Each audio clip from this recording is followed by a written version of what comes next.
What's up, legends? Welcome to the demo cast. My name's Jack. Here with my co-host Alex. What's going on, man? And just keeping it alive, you know how it is. As always, we got special guest Hummus Power in the studio tonight. Yo. What's happening, my man? Not too much. Glad to be here. Listen to a few. It is strange being in the room, but I'm keen. Yeah. You referenced on the lead up to this, you thought the room was bigger. Yes. It's tight, eh? It's much smaller than I expected. That's a story of my life. Oh, hell yeah, man. So I'm just going to start jumping in.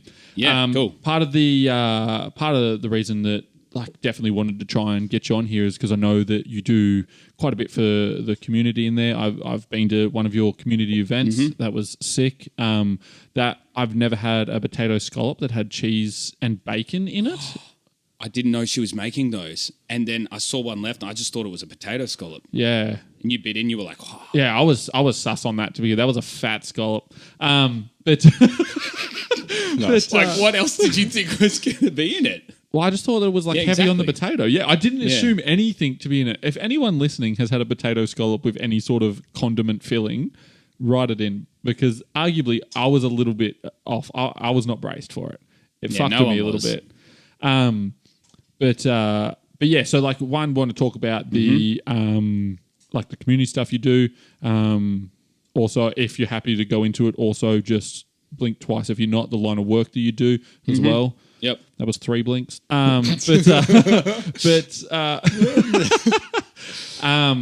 also I want to touch on your weightlifting life as well, because did a bit of competitive stuff in that. Yep. And I mean, very heavily for me, I enjoy how people set up to things. I mean, it's a trend that anyone that's listened would know, that I have this thing of how do you prepare yourself for the onslaught that's going to come.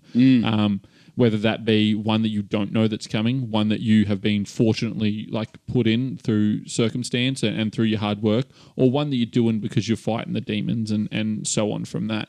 So always because in my mind, if I can arm myself with a plethora of perspectives, then when the day that I come and my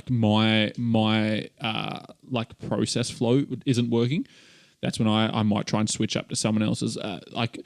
For an analogy, if you're going for a heavy lift and you normally have a song that'll pump you up for it, and then you go in there and that song is just dog shit, and it's just you're this ain't slapping. You switch to a next one, you find your next groove, and you move on with that.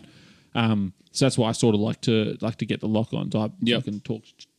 I talk Jack's ear off about it all the time. Of what's he doing in it? How's he moving forward? And so on. I guess interesting. You have a very evolving workflow and all sorts of tomfoolery as well that come through. So it's good that it's not always consistent with you. It's a different customer. It's a different process. It's a different hobby. Yeah. Sorry. There's that cough, hey? I tell you, I reckon I've got 2 minutes before I'm going to have to put one in. Yeah, that's all right.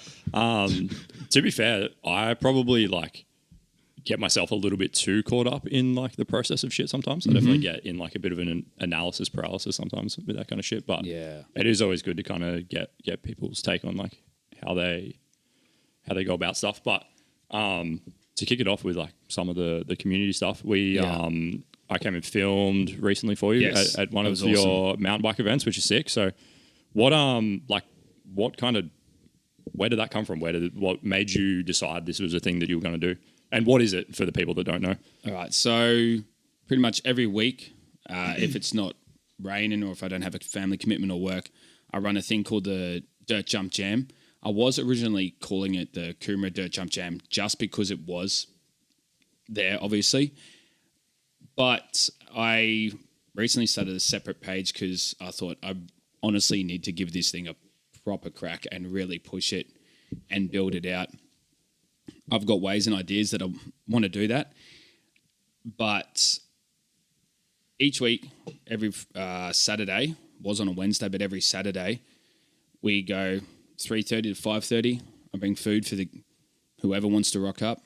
And it's pretty much just chip sandwiches, something simple, something every grom will have ever, bring sauce, and we just ride bikes together. That's it. And hang out. I was in a space not too long ago where I was hearing a lot of stuff, man, and you've heard it about youth just getting rambled on in the press. Specialty crime. Now, someone correct me if I'm wrong, but I got told this recently that specialty crime for youth is pretty much at an all-time high in southeast Queensland. So stabbings, aggravated assaults, car theft, all that type of stuff, break and enters, car theft on the northern Gold Coast especially is massive. Yeah. And the rhetoric that I was hearing on radio stations, especially because of the cafes that I was working in, it's like, and I've had these thoughts before too, you got to flog them. They need to do this. If someone came to blah, blah, blah. And that's all there was. I'm like, if you call a victim, they're going to keep being a victim.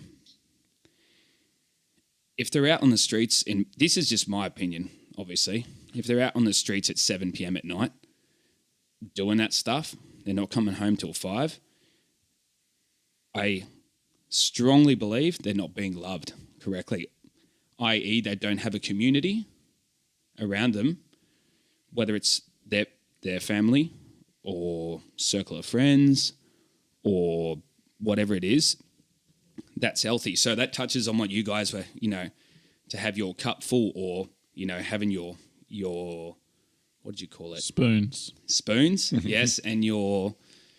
I'd mental capacity. Yes, yeah. So... his goats per hectare, if you remember correctly. Yeah. Or the chickpeas, right? Yeah. We Googled it's... we actually went into the proper findings of this, of the allowed goats per hectare, and it's 18.5 is the standard recommended goats per hectare. Oh, there we go. Goats per hectare. You guys heard it here first. 18.5. Oh. So these kids don't have their goats per hectare sorted. They might not have a healthy living situation. Not all the kids that come to the jam, have bad homes. But the kids that might not have the best living situation need to have some form of that demonstrated in their lives, because I don't know if they're getting it anywhere else. I was so sick of that rhetoric being spat. The government and a lot of the major news at the moment talks that way about that type of thing, but you don't see any practical activations that I know of doing something like this. Yeah, there's also no positive direction for them. No. They're just trying to I guess they're just punishing bad behavior instead of trying to encourage, or maybe not even punishing the way that they could. But there's also no positive reinforcement to be like, that's it, bro. Hey, here's these clubs that are set up to do whatever. Whether correct. But yeah. So how often do you hear this youth achieved this? Yeah, never. No, these group of 14-year-olds stole a car. How often do you hear this youth accomplish this? You don't. This guy stabbed this guy at school. They're already seeing enough crap on their phones. They're already seeing enough crap from their horrible homes. We need to do something else. So that's why I started it. Example, now I can only assume until kids start to open up to me, and I've had a couple of young people do that.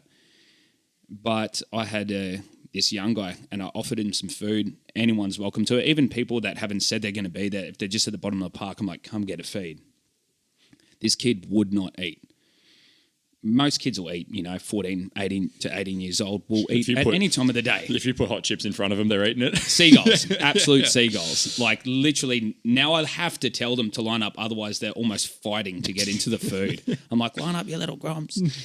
And then when he said, yeah, I'd like a sandwich, the kid ate 5 or 6 sandwiches in about less than 10 minutes. And I'm like, I'm starting to wonder if he's even eaten at school. Has he had breakfast? If he hasn't had breakfast, what's going on at home? So you could peel this onion back for the rest of this podcast, but I'm just not going to sit back anymore and not do something. So I'm going to jump in on this because we just slightly touched on this before we started recording. So growing up as the kid that didn't have food at home, didn't have food at school, used to have to, like I said, like I've make sandwiches, eaten out of bins. I've broken into houses to steal food and stuff like that. That was part of my upbringing, especially from a young age. It was, if you showed that you were hungry, it showed that there was a problem. And then people pry. And sometimes people pry. Sometimes people are there to do the good thing. Sometimes people see an opportunity to continuously to like dig you in and hurt you down.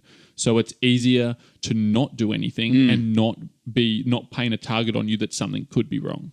Yep. And it's sometimes I mean, I'm not going to word it exactly how I would because it's super distasteful. But I have a very like blunt like logic, but like behind why I don't think mine was as bad as others growing up. But some, I mean, like from my experience, some kids that I like grew up with, though they had a nice household, they had a fucking abusive parent, both like in all sorts of ways. So you can have a nice household but a fucked role model and be just as like drawn to a negative path than the kid that has no food and nothing like that. Like it's so easy for that to dip out. But that 100% resonates with me. The kid that wouldn't eat anything. He just hands behind his back. Like he was almost scared. And in my eyes, how I was acting, like, you know, body language wise, he could see everyone else eating. I was like, man, why does this kid like not want to feed? Like, even if he just like, he wouldn't even pick up a couple of chips. Now, this was when I was running it on Wednesdays. And then there were heaps of kids that did like those Arvo shifts, you know, 4 to 7 or 4 to 8 at Macca's that couldn't make it. So I was like, look, I'll start doing it weekends. That way families might be able to come more or bring kids down that, you know, just want to learn how to even go over jumps, let alone jumping the bike, like just rolling over. And then those kids will still know it's on. And now I've noticed a lot of them have started, you know, just telling each other and communicating each other. And there's a sense of them starting to speak like that space is theirs. When I noticed that over the past month, I was like, this is moving in the right direction, because they, like I said, they might not feel like their home is theirs. And that is incredibly unsettling when you are going through a time of your life where you are supposed to feel like you very much have a home. And if you don't have that at home, how's the next 10 years going in your 20s, then 20s going into 30s? Like, you're thinking, you know, you bag worms. Yeah. Yeah, as someone that lived 100% that life, I understand. And it's very hard to, because it's easy to, and I use this term loosely, the wrong choice is so easy. It is easier and less effort than the right choice. Yeah, and like the moral standard way is so much harder, and it's harder to obtain as well. So like for me, I couldn't like read and write till I was like starting maybe like 22, 23. Like, really? Like fucked, man. Proper fucked. One day we'll get my mate Storm around just to like get, so he can, because he'll probably have him somewhere. Why is he smirking? Well, just because I know that like Storm will verify a lot of this. Oh, yeah. So you know this guy. If he wasn't at work, I'd call him right now and be like, "How bad was my?" Oh yeah, he will fact check the fuck out of me. He's not scared, scared at all of flaming me either. Sweet. But there was like a running joke called it was called like deciphering Alex. So I would send you a message and you could not tell what I was saying in it because it was just so fucked up. And then like trying to get anything back was impossible because I wouldn't be able to read back what you're saying, or I would misinterpret it. I just would not be able to do it. And so so my thing is I was like, I need to increase my standing because I don't want to be like this anymore. I want to be at a higher level and hold myself to a higher standard. So I had to like forcefully move myself through that, which is real fucking hard as an adult to then drop your ego, drop your pride and be like, hey, I don't know how to spell English. Like I fucking, to that point, man, could not. I remember my sister-in-law, Renee, she is a fucking a godsend for this. Hey, we clash into all sorts of things, but like love it a bit. I can falter heaps, but at the same point, like she is invaluable to me for this stuff is that my ability to like read and write now is highly based off her, is because she made a safe space for me to be like, I would send a message and she would send one back and be like, do you want a correction? Do you want to learn this? Or just leave it? And I would be like, yeah, okay, teach me. And so she would just correct all my shit back, right? And then I would just retype it out again and send it through. Yep. And not only would she then explain it in a nicer way, like your, and your, I never would have given a fuck to learn that had she not addressed me with a safe environment and like a nice way to do it as well. So like what you were doing in like opening up this space, safe space, is very well the same thing in a different environment, because everyone starts at like a different level on it. Some people start at a fucking horrible one, some aren't as bad. But how we all hold our like wounds, for lack of a better term, is not linear at all. Like something that doesn't bother definitely that kid. Undulating. Yeah, something that doesn't bother that kid will fucking break this one, and vice versa. You know, like there it is. It was a bit longer than 2 minutes, wasn't it? But Put a timestamp on it. I think as well, like just from I guess like the observations that I've had as well, like I think without that kind of safe space where people feel like they've got that kind of positive sense of community or any of those things, like for Alex it was like Renee actually giving him a safe space to like to actually do it, to be able to learn and to be able to put his guard down and be like, all right, let's learn. I think there is without that there's a very like crabs in a bucket mentality of the Well, please explain this. I love the animal, and you've mentioned a few animal analogies. So do you know like what the crabs in the bucket thing is? no. So if you put one crab in a bucket, Okay. it can climb out on its own. But if you put a bunch of crabs in the bucket, as soon as one tries to climb out, the rest pull it back in because they're all trying to get out. Holy. Is that fucking true? Yeah. So if you put a bunch of crabs in a We bucket, need to get some Let's crabs. wrap it up. Let's wrap it up right there. Let's We go need get crabs. to get some crabs. Oh. Whoa. Yeah, not those ones. Not those ones. I don't want anyone to get those I'm ones. just pulling that soundbite out. Sorry, carry on. Yeah, but so if you put gotcha. multiple crabs in a bucket, they can't get out. But if you put one in, it can. So any individual crab on its own would be able to do it. But That when is they're all together, wild. they pull themselves back in, and then no one escapes. And I think that is definitely something that happens. That's fucking hectic, man. Eh? Like Yeah. that like the relatable analogy what you're picturing just it about to in his do. head. Yeah. Nuts. And I think that happens in those environments where you know like things aren't necessarily going well for people, but there's also no positive reinforcement around them. Yep. Is that you get the comments of like, "Oh, do you think you're better than us?" Or like, why do you want to fucking learn to read and write? What do you think? What are you going to be, a doctor? Fucking yeah, like Oh, proper, man. Proper. Yeah. It's funny that you mentioned that, because there's been a couple of jokes made, and look, this is where Alex and I think, or just all three of us resonate, where obviously, and I think bike riders in general are big kids, right? So when you're dealing with people that are bike riders, but then they're 12 to 18 years of age, some pretty lewd things come out of my mouth. But the jokes that some of the things I've said, I was like, I'll 100% look into them stone cold and just like, we don't speak like that. He's like, but I'm like, I don't care if it's a joke. Yeah. I don't care how well you know it. We don't make those types of jokes in here, because when you do, you contribute to a great problem. They're like, sweet, no problems. And there's a couple of other situations I could rattle off where things like that have happened. And I've gone home thinking, I was like, what if no one's said that to them before? And sometimes they will just, accept the blurt or, the word up. And other times it's like, oh, why is it? No. If you're watching this and you're one of those people I worded up, also feel free to ask me why I might, because sometimes I don't, sometimes I do. yeah. But it's one of those things. I was like, is someone correcting that? Or is someone offering opinion which might make them think or choose another option? Because some of the jokes are pretty like horrendous and relate to like current social issues that are like smashing through the media at the moment. And I'm just like, whoa. Do you realize the impact of what you're saying, and how when you make that enough, because I'd heard it a few times because I wanted to see if it was a pattern. I'm like, do you realize that when you speak like this enough, your brain is eventually going to I'm not saying you're going to go and do these things that you're joking about, or this thing is going to happen, that thing is going to happen. But what you are doing is, like, it's one of those classic words in these conversations is you are actually desensitizing your brain to that idea. So cut it. Yeah. We're not going to speak like that around each other. Yeah. And you got to be careful about speaking things into existence as well. It's like, very much so.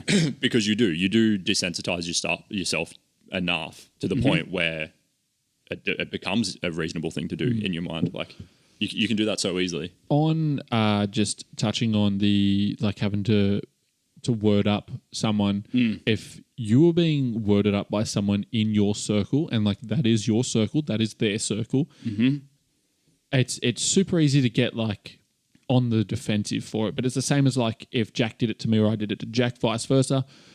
That's respect shown. That is a privilege to be worded up in that sense. To be like, hey, maybe check that up now, because at this point, this is me doing it because I respect you to check it up.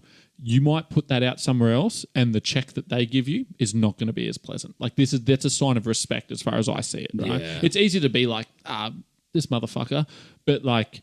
And it's easy to slap it back as just as easy as it would have been for a kid as an adult as well. I feel like as an adult you hold a bit of pride with it as well. So you're like, oh, why is Jack telling me not to do this or so on from that, you know? No, that's the line of respect there is like this is how we conduct ourselves.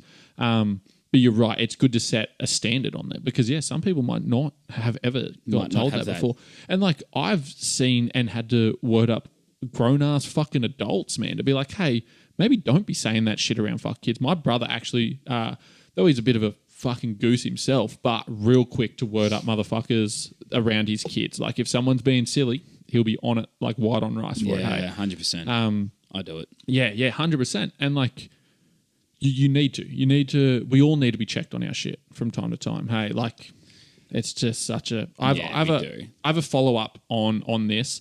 And it's sort of like hopping off. But go on. Fucking hell.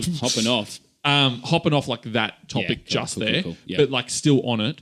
How are you coping? This might, again, blink twice if you don't want to answer this one, but how do you cope that you put yourself in situations where you're dealing with the repercussions of potentially 20 different broken households and stuff like that? How's that as like a father and a husband, married? How does it? Yeah, married. Yeah. So as like a husband, a shout father. Out wife. I'm so sorry. As like a father and a husband and like someone with your own household, when you then go back to your domain, how does that like? Are you finding yourself holding on to that and dealing with it in? No. Or does it hold like a negative weight on you? Not at all, because like if you were to say, hey, I've got a bit of a plan for like 2 to 3 years and I've started, a notion where I've started putting things in. If you said, hey, what's this going to look like in 10 years? Man, I couldn't tell you. But because I've started like nutting a few things out and because, like I said, I've worked a little bit in it years ago and working with some of it now, like in my actual job, you have to, I don't know how I do it, but the words of others and those news reports, the negative things, that sticks with me more that frustrates me more than, spending time with these kids. If they divulge something to me, my wife and I are very passionate about the same things. And so it's a good way for us to get to know where each other's at on these topics. If I really did need to filter something out because someone told me affected me, it gives my wife and I an opportunity to, I guess, if I need to, de-escalate that emotionally and in my head. Yep. But I honestly enjoy, like, if I could do it every single day, I absolutely would. Mm-hmm. But I honestly enjoy it so much that when I go home, it's not a stress. Like I don't feel the weight of it. Would it be correct to say that you're kind of more pumped knowing that you might have had, even if it's only one point in a positive direction, but like you may have just had like there is some positive, you have made some positive impact that is kind of like what you're bringing home more so than the weight of like whatever. Yeah, absolutely. Yeah. I'm very much a person that in that setting, it's funny because it makes me think of like a few hilarious points, but in that setting, that energy of being around those young people that are so vibrant on life, and of course, like pretty much every teenager will just send it till they end it type thing. Like that attitude is great to be around, but I feel like I'll go home buzzing. Like I'm energized around it because people, like we said, there's not a lot really happening. Like I haven't done tons to look into what other services and activities and things, but into like regards to like mountain biking specifically, like I don't know of any other like youth activations. So I've got a few conversations happening about how I can, formalize the process so I can, potentially down the track implement a few things that I could have more capacity to help people if they need it. So, but yeah, I buzz off it big time.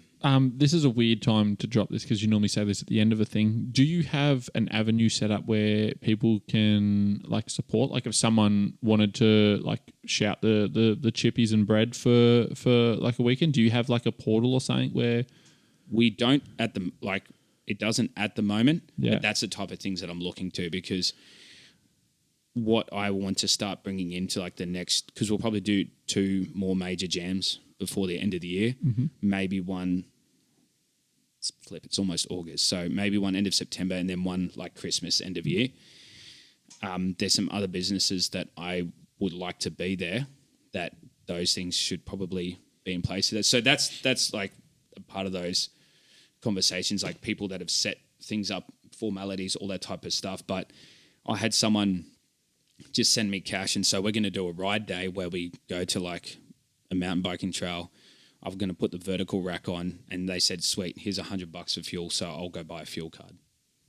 One of the mums gave me cash for the food one day. So there's no official avenue yet, but there will be at some stage. But you do have the Dirt Jump Jam Instagram page set up now. Yep. Yes, we do. Yeah. If people do want to get in contact in any way, Yes. which I will chuck in descriptions and all that kind of 100%. stuff. So. Sweet. I knew that was coming anyway. Yep. I was just because immediately I have the fucking worst soft spot for people not having dinner, and like it's one of my like it's hard. You made it as an adult. Me, for personally, my thing of like I've made it as an adult when I can pay for my friends' dinners. I've had this conversation with you multiple times, and like that to me is someone that didn't have food and that now can like pay to go out and have food. That's the fucking highest like achievement I'll reach in life, right? Something and like special, yeah, because it sits at a different point in my brain than everything else.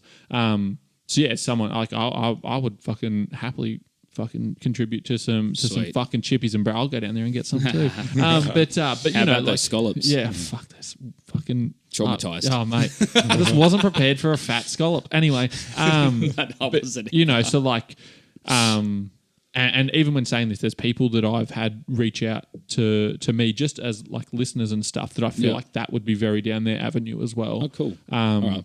So you should definitely start looking into that. Yeah, because that'd be cool. It'd be cool to have. I don't know internets, and the good thing about this podcast is that we don't have a fact checker, so we can say whatever the fuck we want and just hope to God it all goes out. I mean, arguably, Crabs in a Bucket over here is pretty good with his facts. So. Oh my gosh, I have to test that. Like my head when you said that, like the entire time you were talking about that, I was picturing that single guy going, "I'm a beast," and then that guy climbing out thinking he's a beast, going, and his mates are just like, "You're staying in the hole with me." I'm going to take a quick break to just Google Crabs in a Bucket now so we can all watch absolutely. it. Oh, fuck, that derailed me completely there. Anyway, that potentially something I can help with as well. Yeah, that's where cool. Thank you. That's where I was going with that. Thank you I have very no much. idea how to set that up, but I know someone that might. Yeah. This guy. Sorry, thank you for bringing that back on then. Nice. All right, I want to talk about your weightlifting. Okay. What was your give us sort of like where did Hummus start? Okay. And then what was the process flow? What was the plan? I know I asked this, but I've already forgotten. Yes. Did you ever want to do physique? bodybuilding. I want to do. I had 100% have a goal of doing a comp. Yeah, at least once, just to say, because I had a mate that did it, and as much as the idea of getting up in a sparkly G-string weirds me out, I just want to know how jacked I can get. Why is that part weird you out? Because, okay, this is going to get really interesting really quick. I've got sensory sensitivity issues, so there are particular feelings and things, sounds, touches. G-strings. Now, I don't know how far I'm going to go with this, but the idea of having... Well, that's where the string goes, doesn't it? Yeah. Don't act like you've not worn one. How did you know? How did you know you didn't like it? No, but even though I'm not scared I'm going to hate it. Yeah, scared I'm gonna love it. That's right. You're not. I'm not out sucking dicks because I'm scared I'm gonna hate it. I'm scared I'm gonna love it and then be fucking trapped in it. That's. Oh wow.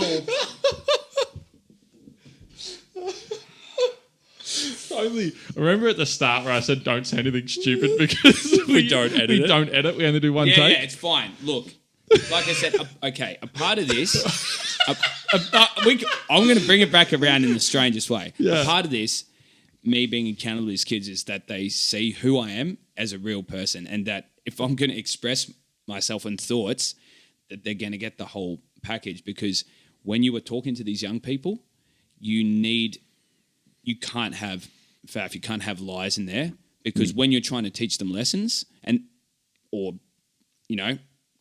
cut the crap with them, then you have to be okay with them knowing you're... Sorry, I just got the fucking biggest hamstring cramp. Sorry. I was like, why are you sitting that way? Sorry, please carry on. But yeah. Anyway, so yeah, sensory sensitivity issues, the idea of doing that... Well, yeah. Why not just do classic and wear shorts? Yeah, that's what I'll do. Okay. Yeah, I'll probably do the black briefs one. It's like I didn't realize there was another option. Yeah. No, because so this will go back into the history. This is the ADHD brain telling the weirdest story ever. Yeah. So Here for it. Yeah, let's go.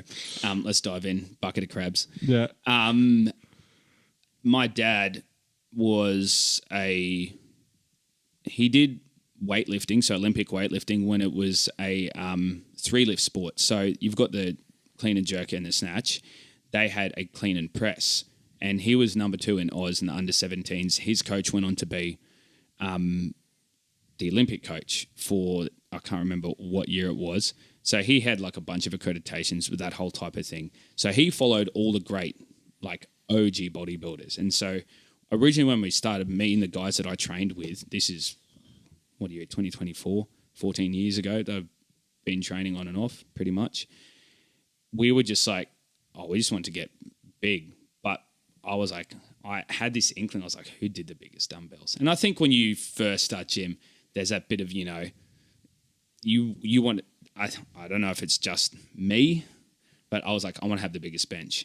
But then I had a better squat than most of the guys, and my bench took ages to come around.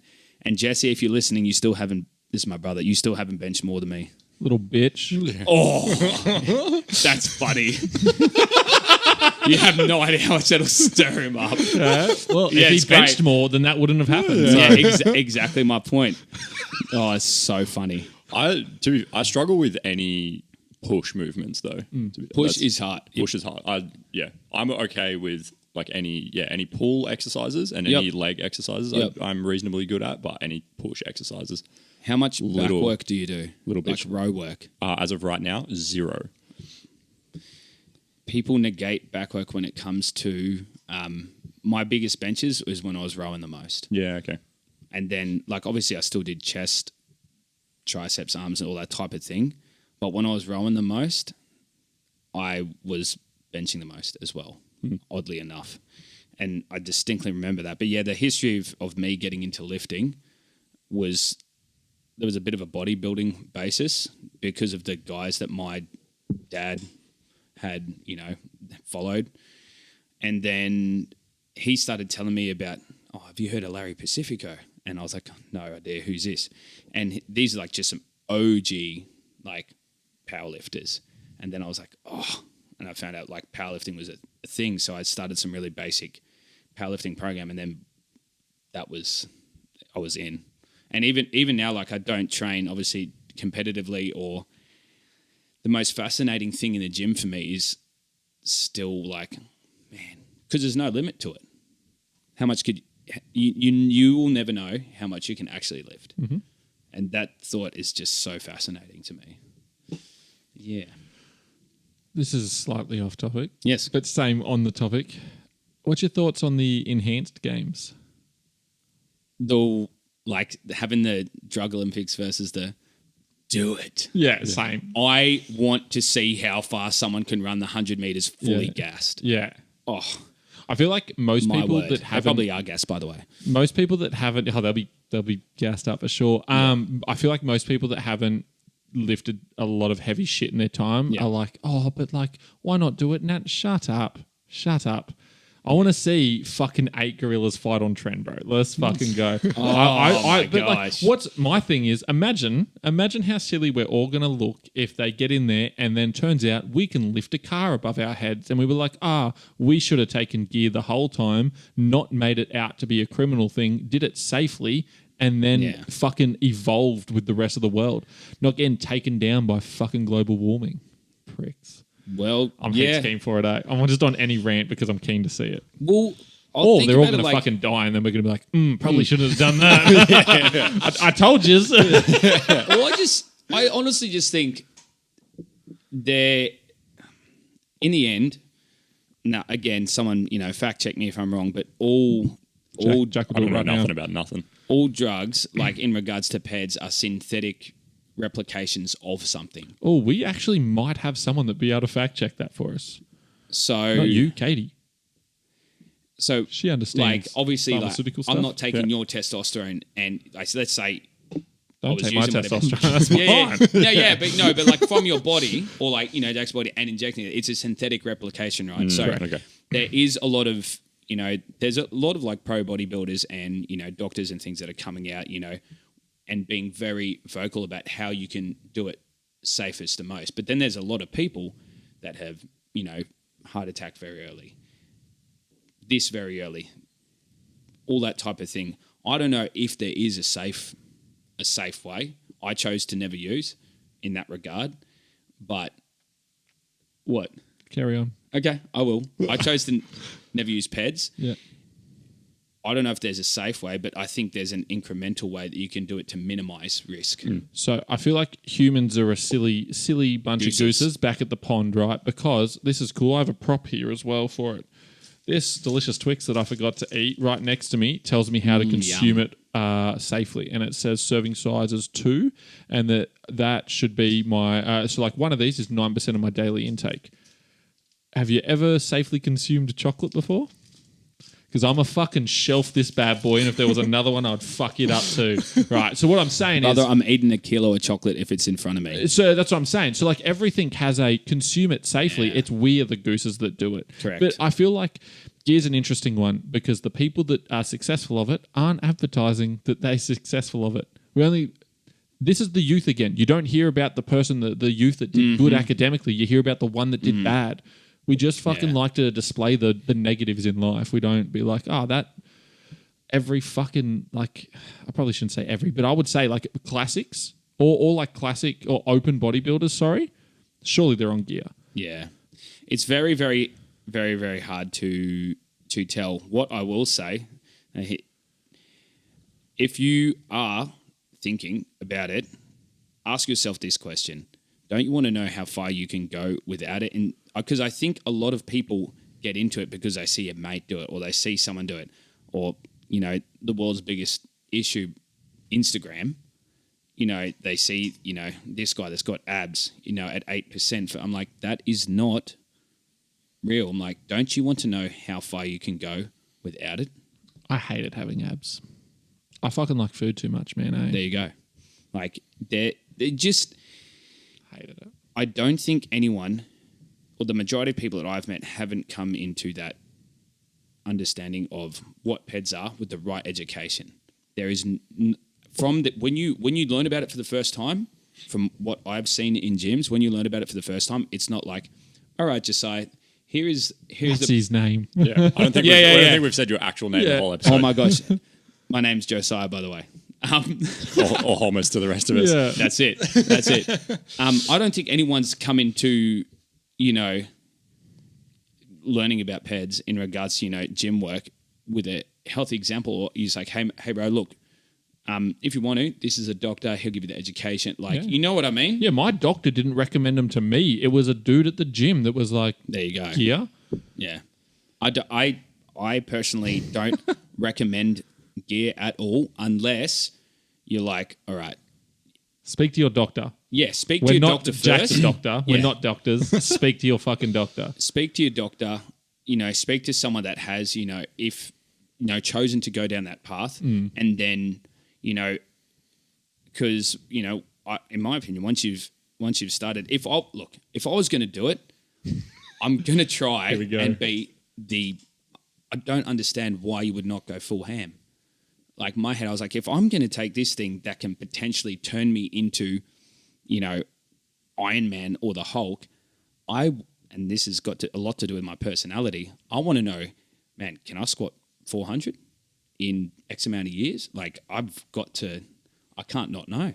I see a lot of Silly goose. So yeah, I see a lot of silly gooses that don't like that use but don't go do don't go do bloods and stuff like that. Yeah. And so that's a silly thing. Like if you're gonna be an idiot, why not try? And idiot's a shit term. Sorry, I'm gonna take that back. If you want to run gear, sweet, do what the fuck you want. I don't care. Yeah, but absolutely. Go get your shit checked. I feel like there's a lot of instant gratification out of it. People are just like, oh, I can do that and be a fucking unit. There's a person I grew up and I want to shout him out because I don't give a fuck about the cunt.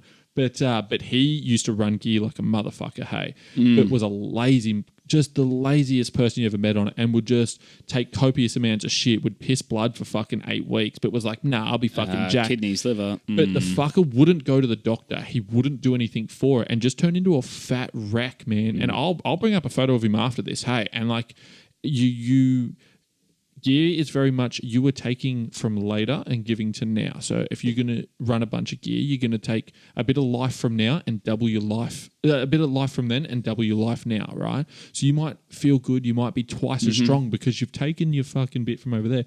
Again, I don't give a fuck if you're going to use it or not. Do what the fuck you want, but like try and be safe with it. Yep. Man. Yeah. I have 2 thoughts. One of them touching on that. I feel like a lot of people try and use it as a shortcut, not correct what you're saying of like, let me get to my absolute limit and then go beyond that with gear. Yeah. Instead of they're like, well, I can, they see someone else, lifting more than them or they're bigger or whatever. And they go, well, I can now shortcut my way to that because using it as a shortcut, it's that instant gratification of like, well, instead of putting in the work, I can just shortcut my way because I want to compete with that guy. Yeah. And like, whatever. Yeah. Second thing being, I think that's part of the issue of like, most people get introduced to it in a gym, not necessarily like a healthy or a safe way. Or just by some like random dude at the fucking gym. And I think potentially that comes from it being illegal and it being banned, and there is no safe introduction because there is only, do you know what I mean? It's only the sketchy guy at the gym that's going to introduce it to you. Yeah. There is no way that you can go, I don't know, like what it would look like if it was legal and was something that you could go and do. But you can't go to a clinic and be like, get bloods done and be like, all right, this is your program. This is how you're going to do it. This is what's going to happen if you fuck up. This is like, yep, exactly. And that's kind of the problem with it being illegal and banned and like.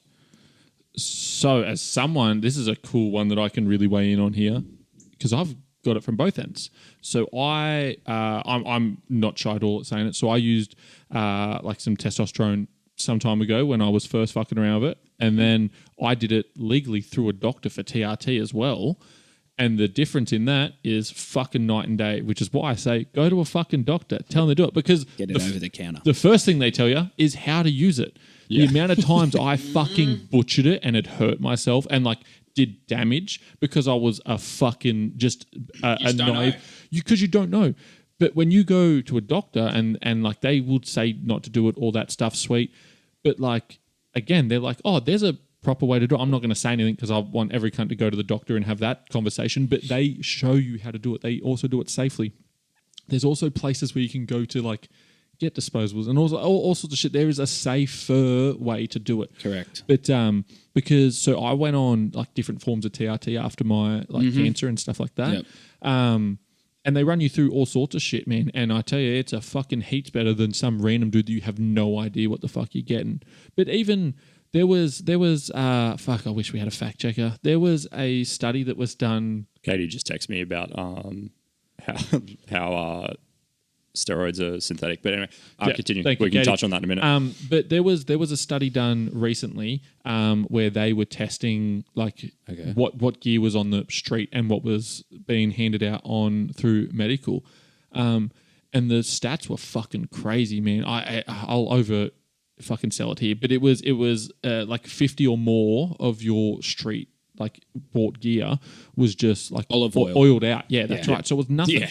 But that's the point. You fucking just jabbing all sorts of shit, you know. And like some people fucking want it, you know. Yeah. How badly do you want it? Is the thing. Go. So Katie just texted me, and my laptop wasn't on silent, so I got the notification. Yeah, I was like, I'm sure that wasn't mine. Yeah, I was like, whose phone went off? It was my laptop. It was him. Yeah. So steroids are synthetically produced variants of naturally occurring hormones in the body. They're predominantly derived from cholesterol. Interesting. There you go. Yeah, because that's one of the first things that spiked for me was I had a super high cholesterol with it. Interesting. Yeah. Now, just I can imagine how we've talked about community aspect stuff and all that things, and now we're talking about steroid usage. Some people might find this obviously concerning or frustrating. I'm just going to chuck this out here. I'm not advocating for it. No, but you're also it's not purely going to just a conversation. Yeah, you're not going to pretend it doesn't exist either. I'm not going to pretend it doesn't exist either. No, because I know there's young people obviously that come to the jam. Yeah, that are in the gym. Yeah, that might be, and everybody knows that I train. Yeah, that might be a question that I get asked one day. Right. Yeah. Yeah. As someone that's all like not shy of it, like myself, I have a bloke that talks to me in the gym every time, and I'm a fucking tag him in this. I'm not going to call him out, but he's a young fella, like under 18 young, and he's like, can't wait to get on. I was like, can't fucking stop it. Stop all the shit. Like it's just so motherfuckers just want like instant shit, right? Like, yeah. But yeah. But that goes back a little bit, like what you're talking about as well, about like you need these kids that you're like trying to help in like these community events in life and whatever. They need to know that you're legit as well, and like so pretending that fucking as someone who like is in the gym. Yep. If you like pretend fucking steroids don't exist, or like you're lying to them about, like they need to know that you're legit if they're going to trust you. Correct. And like so.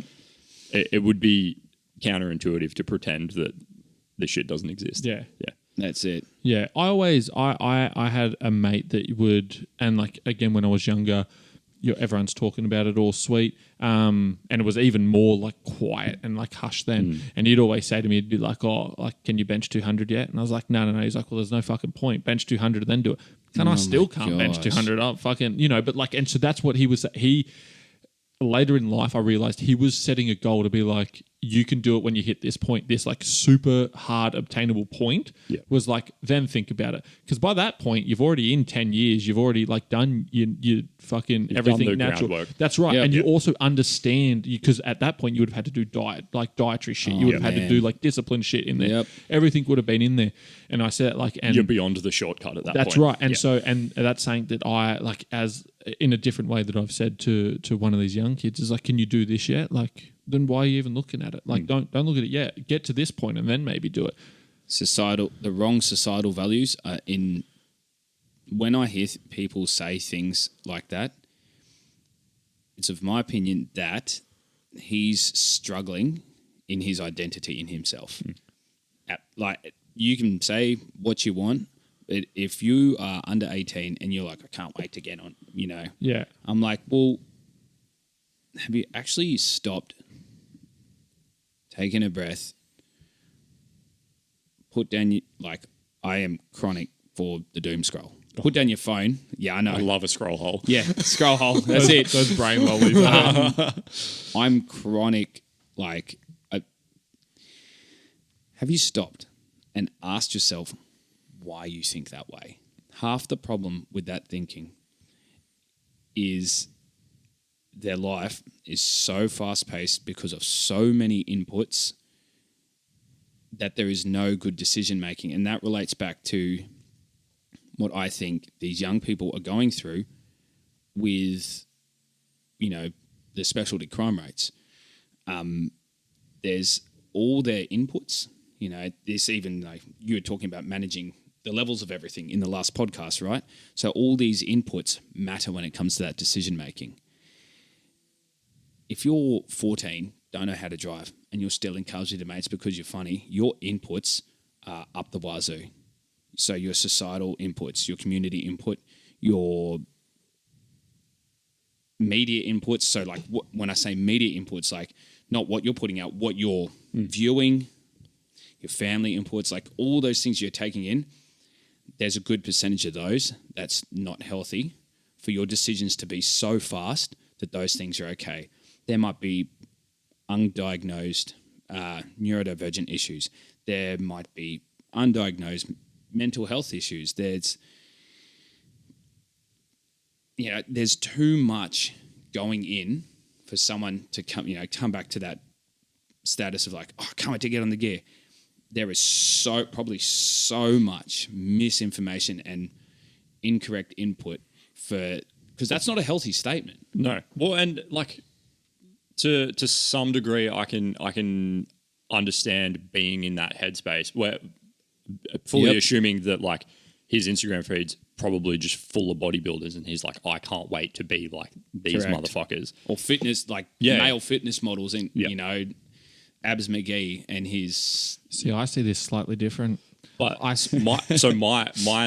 like perspective of that is like I can get myself in a state where I'm stressing about like where for him it's like, well, the answer to the problem is steroids. Or for me, it's like I'll see other filmers post stuff on Instagram and I'll be like, fuck, why aren't I that good? I need bigger camera. I need to spend more money on like camera gear. I need to do it. Yeah. But like, so I can understand a little bit to like, you get that social input from like, well, that like media input predominantly for social media for me.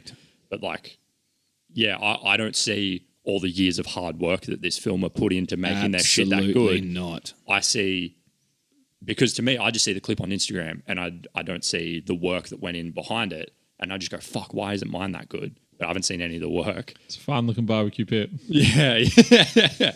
But I think it's a very natural response to be like, well, I need a better camera. Do you know what I mean? Like that happens with me with mountain biking. Oh, dude. I've got myself in so many sticky situations and like thought patterns and processes where I've made like wrong decisions out on rides and when I should have pulled back and maybe finished the ride there. Yeah.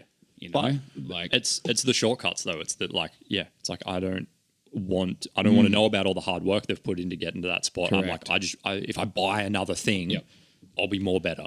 I have a slightly different spin on that. I think is like as adults we do that a lot as well. And this isn't for all. This is for like a slight demographic. I see a lot of a very common household that has the train of thought of like, can't wait to do these things that are perceived as negative. They don't have a lot of value on their own life or their health. They don't have like something to equate value to that for themselves yet. So taking from it later doesn't have the consequences it does for us that understand that right now we have something that we like. We would hate to lose it early, Correct. Also, the potential of them looking at that Instagram and being like, that person's happy, that person isn't getting screamed at by their parents, that person isn't afraid to bring people home because how their friends will film, that person has food in their fridge, and all they've done is just be a bodybuilder. So how do I quickly obtain that life to separate me from this life? How do I get from point A to point B as quickly as possible? That's right, Yep. I shared a story. So I had a period, so I've got sleep apnea. And I had a period where I had no license for 12 months, and I had a blackout at the wheel, rear-ended a guy, and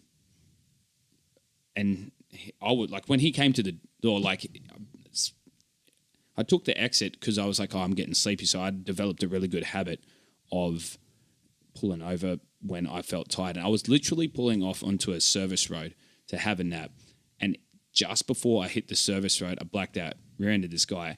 When I went to go through the process of like taking details and stuff, I realized that my license was nil. Like it had expired. I was like, the guy could see that I was like, I actually don't know, sir. I think I blacked out at the wheel. I'm really sorry. And he was like, no, coming to the wheel and seeing me, tattoos, beard, the whole thing, you're probably going to think I'm an asshole, like at first, but he could see that I was like rattled. So I went through this whole period of testing. I don't know how many thousands of dollars we had to spend because we had to go through like private centers and all this thing. And I was like, I could actually not drive again. Now, my wife was going through the ramifications of like a pretty severe back injury that she suffered at work while she was 6 months pregnant with our daughter. And so there was a lot of pressure on. And I remember sitting there and I was... Because people tell you, like, your Instagram looks sick. You know, oh, man, you're killing it with the sleep. Like, what's going on? I had someone tell me the other week, it's like, man, you just look so happy, like you're killing it with your kids. And this was before where my Instagram is now. But at that point, I was covered in whys. I shared a story of me, like, absolutely breaking down. I was just like, just remember that what you see on this isn't real. And I wasn't trying to be like, oh, look at me. Yeah. Like, I was actually like, before I even picked up my phone, because I know there's that whole thing going around about, oh, my husband just left me. And like, they set up the phone to film themselves crying. I was bawling my eyes out. I was like, this is what I'm going through. I just want you to remember checking in on the people around you because you just don't know. Mm. And like, I had to share that because... Again, it ties back to the community thing. I was like, I want these kids to know that I'm not perfect. I'm pretty broken sometimes. At the moment, there's a ton of stuff going on. They need to know that side too for this thing to work. Like, there needs to be some reality in what people are seeing. Because otherwise, what are you saying? They're getting all those inputs. Oh, I need this. Oh, I need a bigger camera. Oh, I need trend. Like, what was I referenced for that? No. But I'm talking about the kid. I know. I'm just fucking with you. Yeah. He's like, oh, do I really need trend? You know, so I think it's important that. So funny. Sorry, dude. Sorry. No, it's okay. Laugh. I have a real serious question for you after this too. So I think that my deflection with serious or hard topics is to try and make light of it. And I do it. I've got that now that I know that, especially now that my partner knows it. It's like I'll make a joke about saying, and she'll be like, "You clearly don't want to talk about this." That's a problem. I'm like, fuck! Why did I tell you that? Why did I tell you? Serious question, lads. When was the last time you cried? And then whilst you think of that, social media is only what we want people to see. And a good example of this is I have shot some of Jack's videos before on his personal stuff. I've shot some of them and they look fucking great. I shoot like shit. So, and what you said, actually, the 2 photos you put up today, I took. And that of the demo. Oh, yeah, the demo. I was like, and they look fucking mint. No, the ones on my story today of the demo shirts. Oh, yeah. Can't hear you back there. Sorry. But so what I'm saying is like, you're obviously not going to put out the shit. You polish the turd and you put it up. So like, so we are only putting out there what you see. I can guarantee there's clips on my Instagram as well that you have filmed, and I'm like riding and looking like I'm having a sick time and like the shit has hit the fan in my fucking head. Absolutely. And like I'm having a shit time. Absolutely. But there's still clips going up of me riding, look like I'm having a fucking smiling, man, smiling. Right, go. Well, last time you cried. I do remember the last time I cried. It was a hot minute ago. Yeah. It was not that, maybe 12 months after I moved up here, so probably 2 years ago. I've seen you cry more recent than that. That was from laughing, though. At your wedding? Oh, yeah. That's... Okay, at my wedding. Yeah. When was that? November. Oh, wow. But Freshy. that was a happy cry. Nice. That was a happy cry, yeah. How good was that speech, eh? Was the photo of you crying ugly? I don't think we got any photos of me crying. No, because you started crying, I started crying. It was when we did speeches. Yeah. That's right. Okay. I skipped over that because I was thinking about sad crying. Yeah, no. I want to like you want the hurdy cry. The hurdy cry. Jesus. No, when my like probably a year after I moved to Queensland, my like family dog died. Oh, no, that'd do me in. Jesus. That'd make me cry, bro. Alex, are you crying? Had a little cry in the shower. Oh, fucking oath, bro. That'd do me in. Crying in the shower. Oh, oi, I can't see your tears when it's in the shower. No. The visuals of that. No, I'm with you. That's a good place to cry, brother. Brutal. Now, I'm pretty open with that. Yeah. All right. Okay, I'm going to say there was another time. Yeah. Because there's one that's really distinct. Distinct. Yep. There was one that's really distinct. You good? Yeah. Sorry. There's one that's really distinct that sticks out, but I'm 99% sure there's been one since. But the job that I had before this, when I didn't tell Maria about it, the conversation I had with this person when that thing ended for like 2 days, because there was a couple of things that I actually had to tie up. And then when I eventually told her, she reacted how I knew she would. But so I was just basically like groveling in my own shame, pride, whatever. Just trying to like suck up and talk about it. And then about 20 minutes after we had the conversation, she was in the garage doing something. And I said, "Can I have a hug?" And the sobbing that came out of me was unbelievable. I hadn't had a cry like that, because there was a lot of emotion, a lot of thought. There was a lot that needed to come out. Yeah, it was hectic. Yeah. I was like, I haven't, and then the more I cried, the more it happened, and then it was just over when it was over. Yeah. So that was about five weeks ago, but I would say 100% there's been another one since then. Yeah. That's probably, I'm not much of a crier, and probably like to my own demise, I reckon, is I probably keep shit in too much, because like I distinctly, and that was probably 2 years ago, was the last time. And fuck, before that, I was probably fucking 9. Yeah. That was mine. Mine was, it's the same. Mine was back like January-ish. That's my birthday. But it's not that sad. It fucking was for me. Jack was born. How to deal with this cunt? Yeah. But like arguably before that, it's probably been at like 10 years. So when this shit started to come out, but I, for most of those around me, knew that I was going through a really, really bad time. Just like struggling with mental health a bit. Hey, there's a weird one. Hey, is I got told by someone, they were like, do you tell yourself that you love you and that you're proud of yourself? And I was like, fuck no, right? I don't think I've ever done that, bro. Right? And he was like, go to the mirror at the end of the night and say it. And I fucking did, man. And it just made me ball up, dude. Whoa. Like crushed me. Yeah. I was like, where is this going? Yeah, bro. And so Waterfall. like, and just like fucking rocked me, man. And then like, and so I would do it for a few like weeks. I just every night I would go to that. And then like trying to be like, what are you thankful for type thing. And that fucking, that, yeah. I don't even have, I'm fucking losing my words now, but just pulled everything the fuck out of me. Hey, weirdly was like super like humanizing, just like grounded you again. Need it. Yeah, 100%, man. But it was weird because you're staring at not only you're already staring at yourself, and then you're staring at you crying. That shit's fucking And then it bad. makes you cry more. Oh yeah, because you're like, fuck, is that what I look like? Hang on a second. Were you still crying when you got out of the shower? No, fuck no. Nah. Because that would have been so I fucking funny. tidied myself Yeah. up.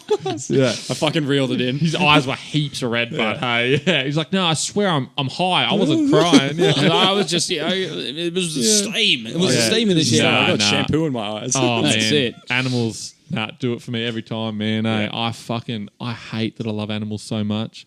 Storm's got a dog and she's getting old, and I fucking get sad every time I see her. Yeah, because you've got family or friends, or if you've got an animal and you like, they've had it for a while, and you're like, you start to, that thought creeps in. Yeah. Like, And this dog's pretty old. You know, the saying that fucked me, man, was they're your best friend for part of your life. You're their best friend for all of their life. I almost don't want to get a dog because of that. No, I won't get a pet for that reason exactly, man. I just will not do it. Nope, can't do it. I'm too, and I fucking love animals, man. And I'm just too much. Where the fuck is this podcast going tonight? Hey? No, well, we're kind of like reeling into mental health stuff. We're fucking well gone. But yeah, I just cute. Nice. I do have one other cry. Yeah, go for it. I think it was about 3 weeks ago. And this is post, I was like, just before I started this job, we do normally movie pizza night with the kids on a Friday night. And there was a scene where the dude was, whatever the scene was, it had something to do with that father figure or that parent figure showing love towards the kid. And I've been going through stuff mentally with how I have outworked my frustrations around my kids. And when I saw how it was handled in this movie, tears. Yeah, and Maria's like, "Are you good?" Yeah. She's like, "Why are you crying?" Yeah. And like, fucking sank in my eye. Yeah, I was just like, and I was like, oh, it was just a father-son thing that made it like it just flung the switch. Sometimes shit hits you, hey. Yeah, absolutely. Crying. You ever cried in a movie, Jack? I'm a happy crier. Yeah, I know you're a happy crier. I'm a happy crier. I'm very much a happy crier. Yeah. Anything that's like they did it, they fucking won the championship. Yeah. The fucking big thing happened at the end. I will cry for that shit. You're done, yeah. Not much of a sad crier. Okay. Yeah, interesting. That's probably something that needs unpacking. What a fucking spoiled mental health over here. Yeah. I only cry when I'm happy. Me, dogs and kids. He's just like, yay, they won. Yeah. Fucking hell. We could flip this into... No, I was just going to say we could flip this in what you were asking about, talking about like how you take yourself, how do you manage those emotions? How do you get yourself there in the gym? What habits do you have? I think that's a good rollover into the next. Yeah. I have a bit of a spill I wanted to put out. It's a slight bit of it's a bit mouthy, but like I mentioned it partly to Jack. Thank you. I mentioned it partly to Jack, and also as someone that it would be good to hear your point on it as well. Mm-hmm. But I think that we need to and bear with me as I get this out. I think we need to we as like a group need to stop being apprehensive of feeling uncomfortable in what we're doing. Because if you're not feeling uncomfortable, you're not growing. And if you're not growing, you cannot better yourself or your position in where you're at. And I see so many people they have this apprehension of but what if it's the right choice? What if it's not the wrong choice? You'll never fucking know unless you go out and do it. And there's people that might be listening to this and be like, oh, but I don't need to do that. Sweet. It was never for you. You're the example that we're trying not to be like, right? But there are so many people that could do so good, but we're scared to move out of this little safe bubble that we're in. And I say this, and why this sits with me now is I've just started with a new coach. And the training on it is heaps different to what I've always done. And I'm getting super apprehensive of this. I feel uncomfortable in these new movements, this new platform and stuff. But if I try and pull back now and for lack of a better term, sook on it, I'm never going to know if it was actually something that will progress me. And I was holding myself back by being comfortable in what I'm doing. Motherfuckers need to get out and be uncomfortable. I say this because I'm motherfuckers. I also am part of the people that need to get out and be uncomfortable because I want to do better. So yous as motherfuckers, how do you get out of how do you move in being uncomfortable? I have two things immediately. Stop calling the listeners motherfuckers. Three things. I've added a third. I feel like that's very much you being a little bit uncomfortable and is it the right choice? Is it not the right thing? You basically have two options. You'll progress or you'll learn. Kobe. That's all. There's another thing that I have and this is something that's come up in my life a lot recently with just I mentioned, I get that like analysis paralysis of like trying to make the right decision. And like, I saw a thing the other day talking about how, and whether this is the schooling system is to blame for this or not, but I think it is something that people get taught definitely. But we were saying that like we kind of get taught in school that there is one right answer. Ugh. And so when you're presented with a problem, and I do this, you get so stuck on what is the right answer. And it could be something as trivial as like, I'm buying a new camera, I'm buying a new mountain bike. But like there's so many options in those things. Analysis paralysis. Yeah. Yeah. They've just been like, pretty much any of the options are going to be fine. Yeah. But for me, I get so wound up in like, but what is the answer? Not there's a whole bunch of answers, and then like you can move forward. Not from this. what is the answer for me. Yeah, well, and that's This is rattling me, by the way. Just stuff is like. like I've this is like a little quote that I've hit you with a few times before, and purely because it's something that like I deal with, but like not worrying about making the right decision, but making the decision right is a big one.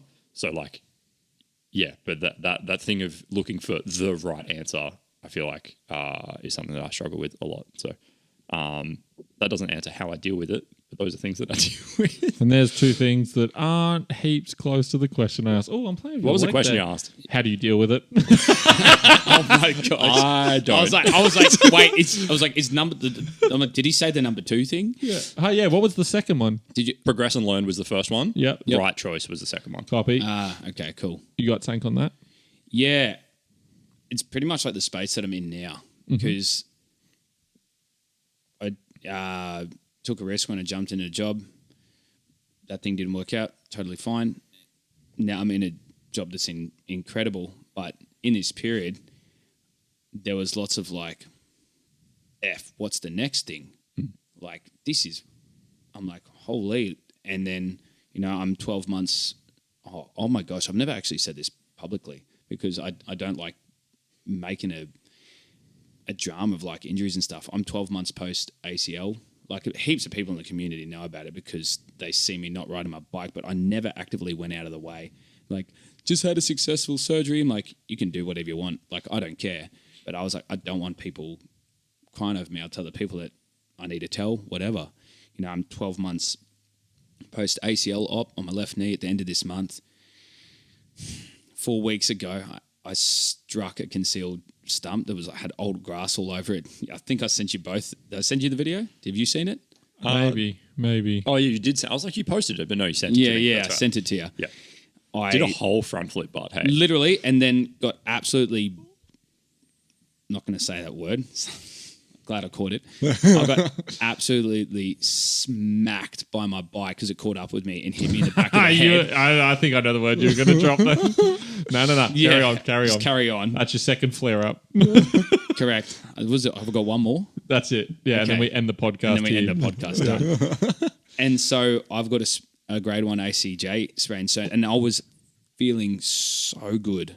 I was like, oh man, things are finally start to click on the bike.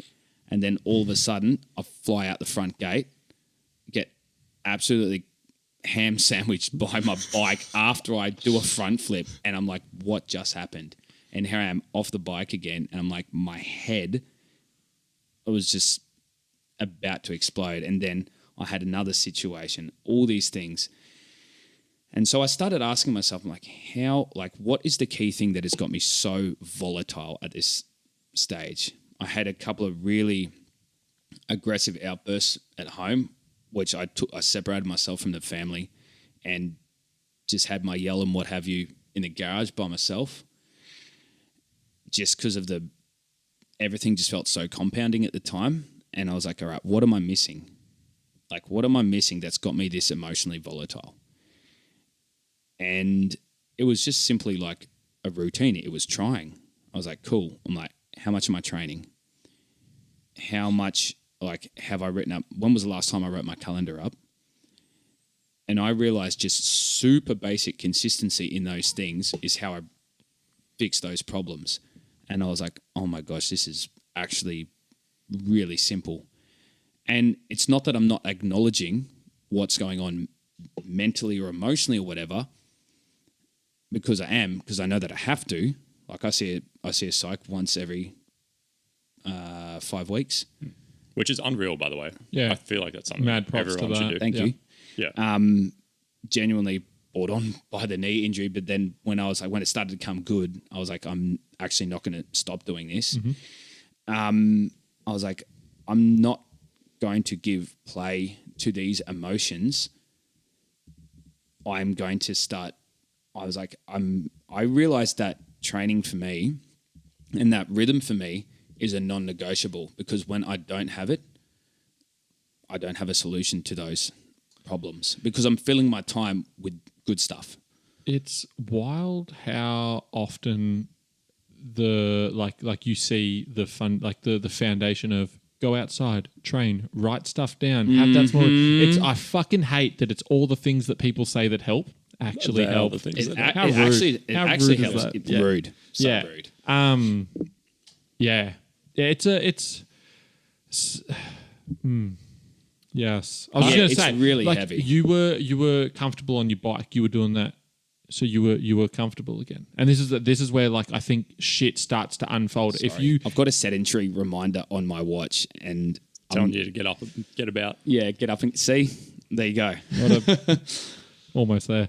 But like for You hold lost up. it? I've got a thing. Yeah, You go can come for back to it. Go for it. Oh, I know where you were. I can redirect you if you like. We're talking about the. Now I've lost it. No, That is fuck, so go, Jack. funny. Get You on. go, Jack. This is why I have my laptop. I've been tapping, Yeah, we could tapping hear you away. slapping away. I just was Nearly trying to be made me so laugh. quiet. Go. Just touching on the like psych thing. Yep. I think that a lot of people think that they need to be broken to go to a psych. So my analogy for this, because I love analogies, my analogy for this is like when you're injured, you go to a physiotherapist. So like you don't necessarily when you're seeing a psych, you don't have to treat it as a physiotherapist. No. You can treat it as going to the gym. So instead of Correct. recovering from an injury, you can use it to like get better. Obviously, that's like as a Brain is a muscle. in a mental state, not necessarily like. I mean, it's going to affect your physical state as well, but like, yeah, I like thinking about it as like a forward progression, not necessarily a like recovering from injury. Do you remember your thing on Yeah, that? mine was that when you become comfortable with things, you become complacent, and then that's when you get the chance and opportunity to grow through injury. Because one of my biggest injury is I was feeling the most zesty on my bike, was ready to go. Guess again, real bad. Zesty. But to me, that's your point of you either sink or you swim in that. Like you've been put out, you now have the opportunity to do something with it.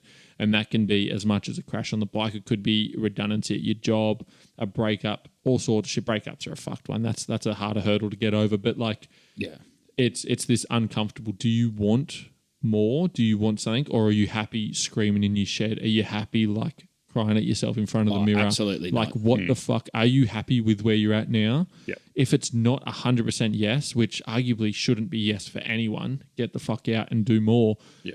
Even if it's just touch some grass a little bit more, but like be more for yourself, like than get uncomfortable. Get uncomfortable and get absolutely. And that over it. comes back to your point about being like, you have to be uncomfortable. Yeah, You're not going to, for sure. there's no Yeah, progressing. that's You got to right. get out of your little bubble. Yeah. Yeah. And like it is, I'm trying to think of a negative example of being uncomfortable, but all I can think of is a time where I'm using the placement as like, but that was negative. That was a shit time. You felt you felt uncomfortable at work then.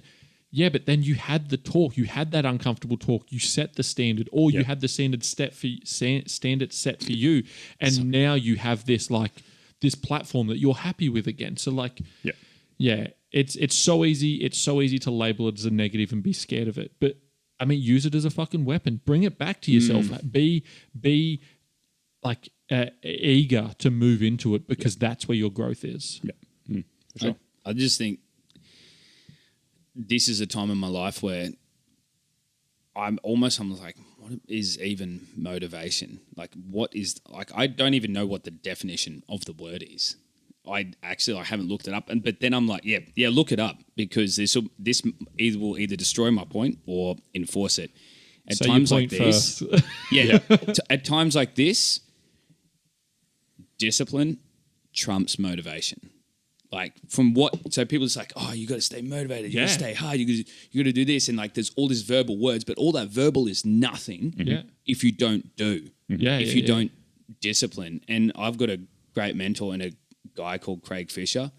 He's like the older bloke that rides around. Sorry, I just fully put you in that thing. How old are you? 37. So I am older bloke. To the majority of the people that I'm literally old enough to be some of the Jump Jam kids' dads. Anyway, point being, he's one of the most talented and influential. The big Jump Jam, was he there? Yeah, he was. Yep, in the Liat gear. Yep. Sneaky Liat plug. He is one of the most talented and wise people I know, and literally is probably more skilled on a bike than the majority of the people that I know and ride with. And when I've had like my worst moments over the past 6 months, I've called him, and man, he's just kept it so real. And because he's been through some insane injuries, you know, he is in his 50s, he's got some experience in life. And, you know, he's gone through some stuff. He's got a lot of wisdom to offer. But the core basis of a lot of the things that we've spoken about is he's trying to identify when I'm in that low mark, when I'm having those rage moments, what it is that I'm not doing and not being disciplined with, and changing my thinking so I can actually go and actively do the things that are going to help. That discipline is... Sorry, huge. Jack, give us the definition of discipline, but I have a key straight on that. It says a reason for acting or behaving in a particular way. All right. I have 2 points on this. The real quick one is discipline should... I strongly agree discipline trumps motivation every day. Yep. I did not want to go to the fucking gym today. I did because it's the discipline, not the motivation. Fuck the motivation. I want to come eat that fucking chocolate next to me and play video games.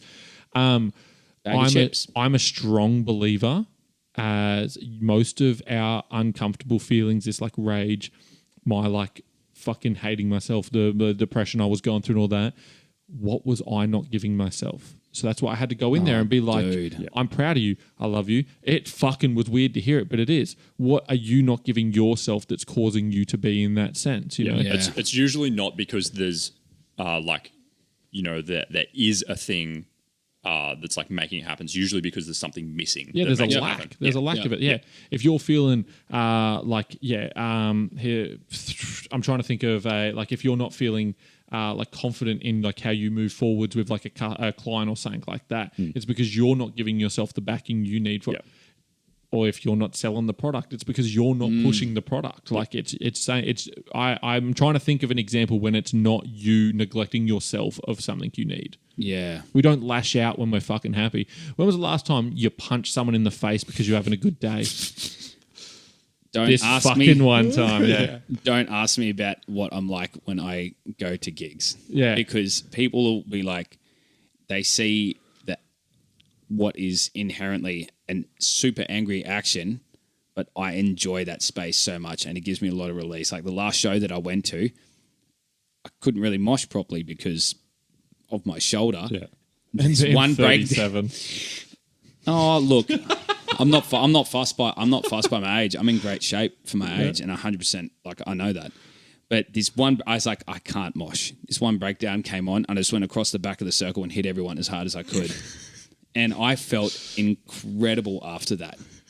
Right? And people are like, how do you enjoy that? I was like, there's a bunch of people there collectively there that understand what that is, what that band is, why they were playing that particular song, and what that moment is.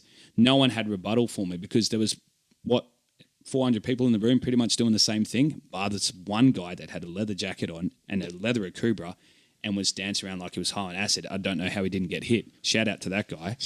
But, that's about the only time where I'm like, the anger is a happy place. But you know what I'm saying is 100%. I know what you're saying. That's everyone is there and they understand what's happening and like they're all there. It's like sparring essentially. You know what I mean? Yeah. This is what we're here to do. That's a perfect example. Yeah. Why do I want to go to the gym and get punched in the face? Yeah. Like and go box? Yeah. Like it's gnarly. Yeah, because it's like everyone understands that we're here doing that, and that's the Correct. You know, like it's consensual to some degree. Like it's it's not just punching motherfuckers for the sake of it. Does that mean all three of us are getting punched? Yeah, fucking hell. Fucking donkey punched. Yeah. Oh my god! All right, Let's wrap this the fuck up. all right, sweet as. Yeah, if everyone should have that check in. Yep. Whilst listening to this, what are you not giving yourself? Go tell yourself you love yourself. Don't be fucking weird about it. Do it, Jack. No. You reckon it'll make you feel uncomfortable? Oh, I feel uncomfortable now. Yeah, that's why you should fucking do Because it. you're thinking about going to the mirror and Yeah. doing that. Yeah. Oh, I'll fuck. I want to wrap this up. I don't want to keep fucking talking. But like, I walked in and out of the bathroom multiple times, and like got there, looked at in and out, in and out. It was fucking hard. Hey, yeah. All right, cool. love is. You done? We're done. We're done. Oh yeah, socials. We nearly just logged out. Then let's do plugs. Plugs. I'll chuck everything in the description. Can I say one more thing? Yep. Just off the back of that, and all this conversation that we've had about, you know, what are you not giving yourself? Another thing that is super, super important. Look at the conversations of the friends in your circle, your peers at your workplace, and even your family, and look at the things that they're talking about, the subject matter, the questions they're asking you, and actually reflect on how those things make you feel. And you'll quickly realize, if you do that properly, you'll quickly realize what things aren't good for you and what things are.